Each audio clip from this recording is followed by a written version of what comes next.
नमस्कार, मैं जितेंद्र चतुर्वेदी। तो क्या बिहार में खेल शुरू हो चुका है? वैसे ये सवाल कई बार ये अटपटा लगता है, लेकिन अगर आप बिहार की सियासत को देखें तो असल में वहाँ खेल तो 2013 से ही चल रहा है और उस खेल के सूत्रधार नीतीश कुमार रहे हैं। लेकिन अभी जो कुछ हम लोग चर्चा करने जा रहे हैं उसमें ऐसा लगता है कि अब वो सूत्रधार नहीं रह गए हैं। अब दरअसल आरजेडी जो है वो ऐसा लगता है कि नीतीश कुमार के नाक में दम करने का मन बना चुकी है। और जब ऐसा कहा जा रहा है तो असल में उसकी वजह है। वैसे तो अगर हम पीछे से देखें तो हर बार नीतीश कुमार ही आरजेडी की नाक में दम करते रहे। वो 2013 में एनडीए से अलग होते हैं और फिर महागठबंधन का हिस्सा बन जाते हैं, लेकिन जब उनको लगता है कि 2019 में जो उनकी अपनी महत्वाकांक्षा है वो इस महागठबंधन का हिस्सा रहते हुए पूरी नहीं हो सकती है, तो 2017 में वो आरजेडी को गच्चा दे देते हैं और चले आते हैं एनडीए में।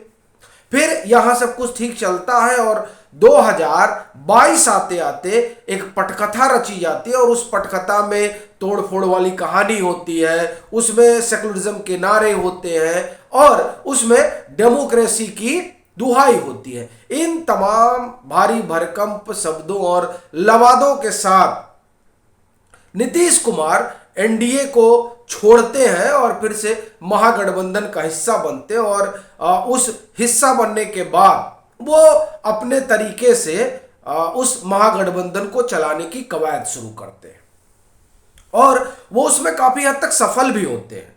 जैसे आपको एक दो उदाहरण देता हूं और फिर आता हूं कि दरअसल ये क्यों कहा जा रहा है कि खेल शुरू हो गया है, चूड़ी कसी जा रही है और आगे क्या होगा ये कह पाना थोड़ा मुश्किल है। देखिए, जब सरकार बनी और सरकार बनते ही आप देखें कि वहां जो एक मंत्री हैं जगदा बाबू, मंत्री रहे, जगदा बाबू के पुत्र भी हैं, उन्होंने नीतीश सरकार को घेरना शुरू किया।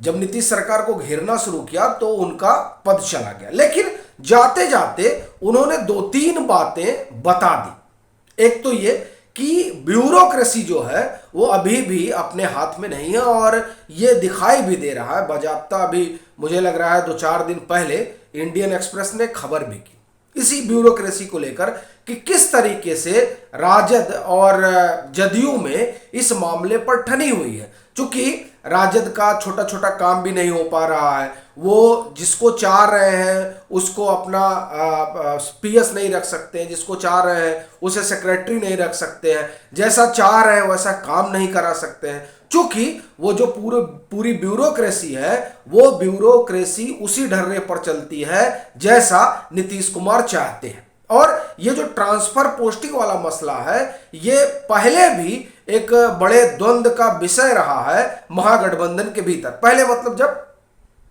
17 तक वाले में, और अभी भी उसी चीज को लेकर फिर रसाकसी शुरू हो गई और कहा जाने लगा कि असल में जो जदयू है या आप कहिए जो नीतीश कुमार है वो राजद को वैसे ही हाँक रहे हैं जैसे पहले हाँका करते थे। अच्छा चलिए ठीक है, अब हाँक तो रहे हैं, लेकिन सुधाकर सिंह जिनको इस्तीफा देना पड़ा इस वजह से चूंकि उन्होंने कई चीजें उभार दी तो उनको जाना पड़ गया।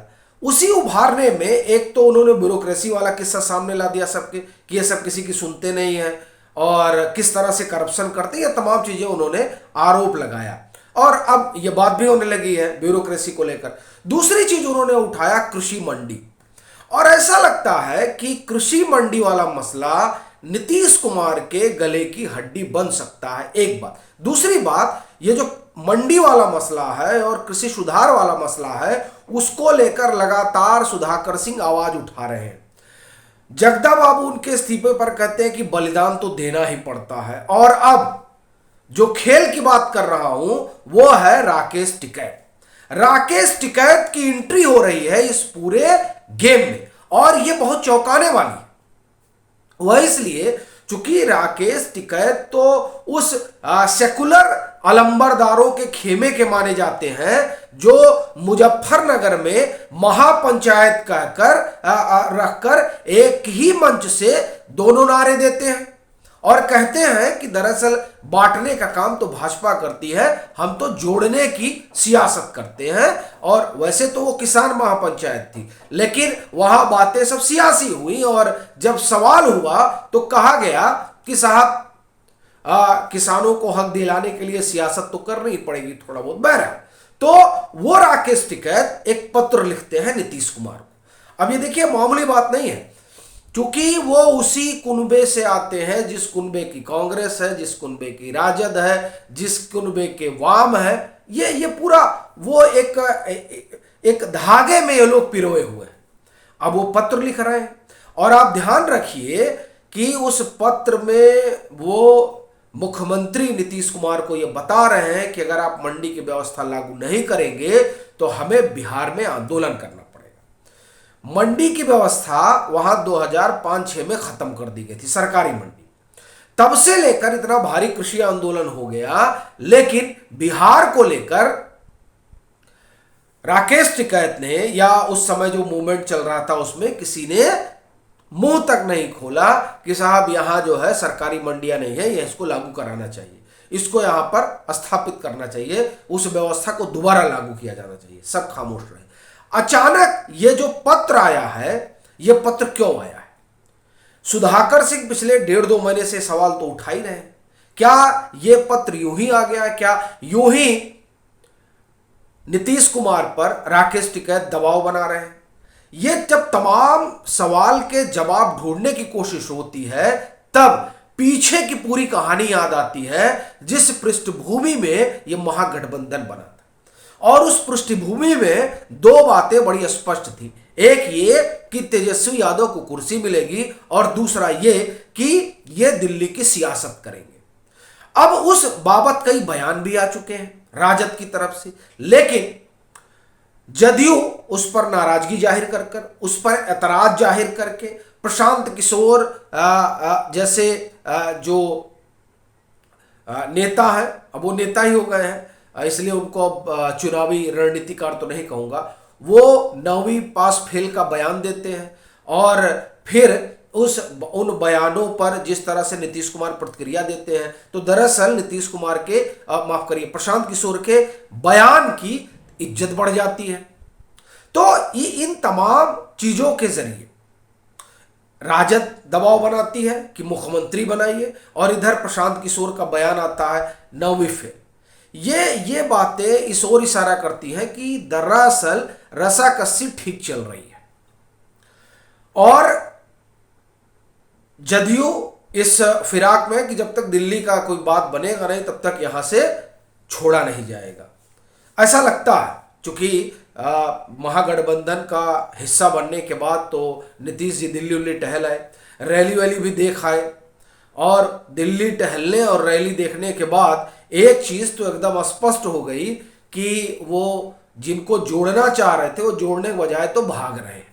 और एक साहब तो बजाबते पटना भी आए थे, केसीआर मिलकर भी गए थे, वो यहां से मिलकर गए, इनको प्रधानमंत्री बनने बनाने खामी नहीं भरे, लेकिन तेलंगाना पहुंचकर उन्होंने पार्टी बना ली अपनी राष्ट्रीय। अब वो राष्ट्रीय पार्टी जब उन्होंने बनाई है तो जाहिर तौर पर खुद प्रधानमंत्री बनने के लिए बनाई होगी, नीतीश जी को तो प्रधानमंत्री बनाने के लिए बनाई नहीं होगी। सो उनके आने बोलने जाने और पार्टी बनाने से एक जो संभावना थी कि एक कोई आएगा वो तो चला गया। ममता बनर्जी का सब देख ही रहे हैं, तो ये जदयू भी देख रही है, उसको भी पता है कि होर्डिंग लगा देने से, बैनर पोस्टर चला देने से तो कैंडिडेट बन नहीं जाएंगे। कैंडिडेट बनने के लिए क्या जरूरी है, या जो महागठबंधन बने या जो यूपीए है उसका संयोजक बनने के लिए, उसका चेयरमैन बनने के लिए क्या जरूरी है? जरूरी यह है कि राजद जो है बिहार के मुख्यमंत्री बनाने के लिए तेजस्वी की बैटिंग करने के बजाय यूपीए या जो विपक्ष बने उसका संयोजक या अध्यक्ष बनाने के लिए ज्यादा बैटिंग करे, और उसी परिस्थिति में वो मुख्यमंत्री बन सकते हैं। क्योंकि अब खाली मुख्यमंत्री बने रहने के लिए तो इधर से उधर आए नहीं, उनकी भी अपनी महत्वाकांक्षा है। इस वजह से जब भी राजद, चाहे वो जगदा बाबू का बयान हो, चाहे शिवानंद तिवारी का बयान हो, चाहे वो जो चीफ व्हिप थे उनका बयान हो, ये तमाम बयान जिसमें तेजस्वी यादव को मुख्यमंत्री बनाने वाली बात होती है, जदयू उससे असहज हो जाती है।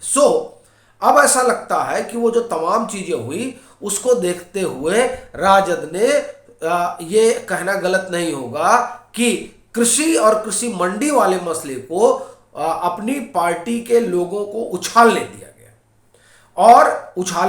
और अब इस बीच जब राकेश टिकैत का पत्र आता है तो जाहिर तौर पर यह उस दबाव की पॉलिटिक्स है जिसमें यह कहा जा रहा है कि साहब मंडी लागू करिए। अब आप मंडी लागू करिए मतलब जो राजद कह रही है उस बात को आप क्रियान्वित करिए, और अगर आप नहीं करते हैं और किसी वजह से, जो भी नीतीश कुमार की अपनी वजह हो, और उसकी वजह से अगर आप गठबंधन से अलग होते हैं, ये देखिए ये अचानक नहीं है, क्योंकि प्रशांत किशोर का बयान आता है कि इन्होंने एक लाइन खोल रखी है और उसमें वो हरबंस जी की बात करते हो। ये बात सबके दिमाग में चुभ जाती है, तमाम सेकुलर खेमे को लगता है कि नहीं बात तो ये सही कर रहे हैं। हरबंस जी को अभी इन्होंने हटाया नहीं, अगर हरबंस जी हट जाते तो राज्यसभा का अर्थमेटिक भाजपा का बिगड़ जाता। ना हटाना ये सबके दिमाग में घर कर गया है, और इसी वजह से अब वो लग भी रहा है कि हो सकता है इधर से उधर हो। यह अलग बात है कि भाजपा ने नो एंट्री का बोर्ड लगा दिया है, लेकिन यह भी बात सही है कि सियासत में कुछ भी नो एंट्री जैसा होता है क्या, यह भी एक बात है। तो ऐसी परिस्थितियों में अब यह मालूम पड़ता है कि राकेश टिकैत का वो पत्र दो तरीके से देखा जाना चाहिए। एक तो ये कि एक ये दबाव कि आप इनको मुख्यमंत्री बनाइए, और दूसरा ये कि अगर ये इधर से उधर जाते हैं, जैसे कि पिछले कुछ दिनों से चर्चा छिड़ी है, तो ये माना जाएगा कि असल में कृषि के जिस मामले को लेकर राजद आगे बढ़ रही थी, उस मामले से पल्ला झाड़कर ये इधर से उधर चले गए, और ये जो दोनों ही परिस्थितियां होंगी ये जाहिर तौर पर राजद के लिए विन विन सिचुएशन होगी। इसीलिए अब ऐसा लग रहा है कि जो 2013 से लेकर 2022 तक जिस खेल के सूत्रधार नीतीश कुमार रहे या जदयू रही, अब पासा पलट चुका है और अब वो खेल राजद खेल रही है। आप ये कह सकते हैं कि वो पूरा सेकुलर खेमा खेल रहा है जिसने पालकी पर बैठाकर इनको इधर लाया था और सेकुलर अलंबरदार मानने जानने की कवायद शुरू की थी। अब ये देखने वाली बात होगी कि राकेश टिकैत करते क्या है, पर इस समय चिट्ठी आना ये बात तो जाहिर कर रहा है कि कुछ न कुछ अब पक रहा है। वो क्या है? जीतन राम मांझी का बयान भी है, प्रशांत किशोर की बात भी है, और राजद की हड़बड़ाहट और घबराहट भी है। अब ये देखने वाली बात होगी कि ये पत्र कौन सी सियासत को जन्म देता है। अभी के लिए फिलहाल इतना ही। अगर आप मतांतर से नहीं जुड़े हैं तो जुड़िए, वीडियो को लाइक कीजिए, शेयर कीजिए और अपने सुझाव जरूर साझा कीजिए।